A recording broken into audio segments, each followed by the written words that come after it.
अशोक ने पूरे भारतवर्ष के राजाओं को जीतकर अपने अधीन कर लिया था और उस अशोक को हरा दिया एक 7 साल के बच्चे ने।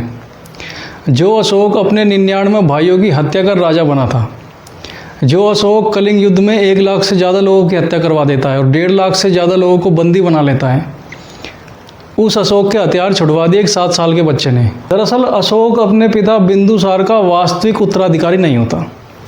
बिंदुसार की 16 पत्नियां होती हैं और उससे उसकी 101 संतानें हैं। तो बिंदुसार का जो सबसे बड़ा बेटा होता है वो होता है सुसीम। और 272 ईसा पूर्व में जब बिंदुसार की मृत्यु हुई तो सुसीम ही उसका उत्तराधिकारी बनता है। लेकिन चाणक्य के बाद में जो मौर्य सम्राट का प्रधानमंत्री बनता है राधागुप्त, राधागुप्त सुसीम को पसंद नहीं करता और ये अशोक को प्रोत्साहित करता है राजा बनने के लिए। तो अशोक ने सुसीम समेत अपने 99 भाइयों की हत्या करवा दी। 4 साल लड़ाई लड़ी। अशोक का राज्याभिषेक 268 ईसा पूर्व के आसपास हुआ। तो अशोक को 4 साल लगे सुसीम और उसके 99 भाइयों की हत्या करने में, ताकि राज्य का कोई दावेदार ना बचे। अशोक अपने 13वें शिलालेख में बताता है कि कैसे उसने कलिंग पर आक्रमण किया और कलिंग के लोगों ने इतनी लड़ाइयाँ लड़ी कि 1 लाख से ज़्यादा लोग मारे गए और 1.5 लाख से ज़्यादा लोग बंदी बना लिए गए। तो उस लड़ाई के बाद अशोक के मन में बड़े पश्चाताप के भाव आए। लेकिन अशोक के दिमाग में ये बात थी कि इस तरह के अगर लोग मुझे मिलते रहे तो मेरी जो विजय है वो स्थायी कैसे रहेगी। तो अशोक अपने मंत्रियों से चर्चा करता है। तो वो पूछता है कि यार किसी ऐसे आदमी से मिलवाए जो मेरे मन को शांत करे। मेरे मन में पश्चाताप भी है और मेरे मन में डर भी है, बेचैनी भी है। तो ऐसे आदमी से मिलवाओ जो मेरे मन को शांत कर सकें। अब अशोक के मंत्री पूरे राज्य भर में घूमते हैं, बड़े बड़े लोगों से मिलते हैं, बड़े बड़े साधु महात्माओं से मिलते हैं। तो पाटलिपुत्र में उन्हें एक निग्रोध नाम का बालक मिलता है जो बौद्ध भिक्षु के कपड़े पहन के और भिक्षा मांग रहा था। तो उस बालक की चाल ढाल, एटीट्यूड, उसकी भाव भंगिमा और उससे जो बात करे, उसके तर्क वितर्क सुने, तो वो उसे अशोक की राज्यसभा में ले आए। अशोक बड़ा क्रोधित हुआ कि भाई मैंने इतने बड़े बड़े आदमी से तुम्हें मिलने के लिए भेजा और तुम एक छोटे से बच्चे को उठा लाए राज्यसभा में। उन्होंने कहा कि राजन आप इससे बात तो करके देखो।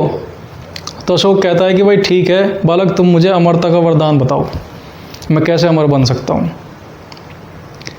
तो निग्रोध कहता है कि मेरे पास तुम्हारे लिए मंत्र है और वो है सतर्कता का मंत्र। सतर्कता का मंत्र।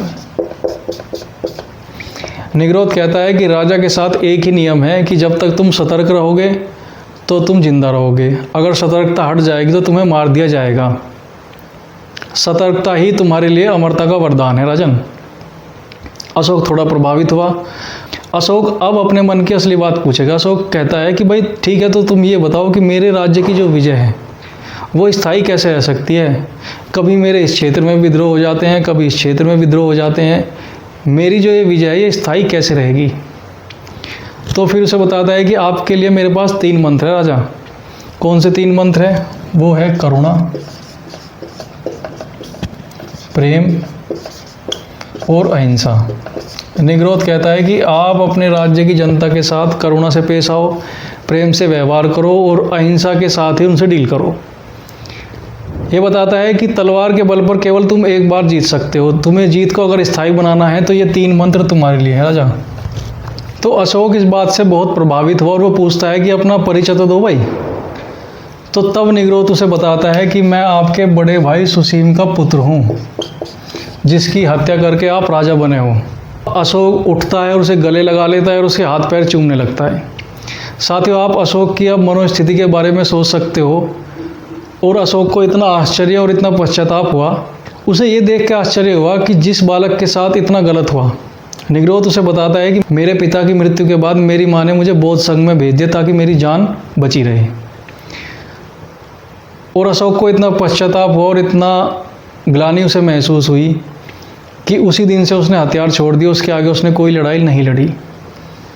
तो साथियों, क्योंकि अशोक को ये महसूस हुआ कि वो कौन सा धर्म है जो एक छोटे से बच्चे के दिमाग को इतना स्थायी और इतना दृढ़ बना सकता है। जिस निर्भीकता और जिस एटीट्यूड के साथ निग्रोध ने अशोक के साथ बात करी, अशोक उसका दीवाना बन गया और उसे अपनी राज्यसभा में रख लिया। उसके बाद निग्रोध ने अपने गुरु मोगलीपुत्र तीस से मिलवाया, अशोक का परिचय बौद्ध धर्म से कराया और उसके बाद अशोक को बौद्ध धर्म में दीक्षित करवा दिया। तो ये थी एक 7 साल के बालक निग्रोध की कहानी जिसने अशोक के हथियार छुड़वा दिए और अशोक को शैव से बौद्ध बना लिया।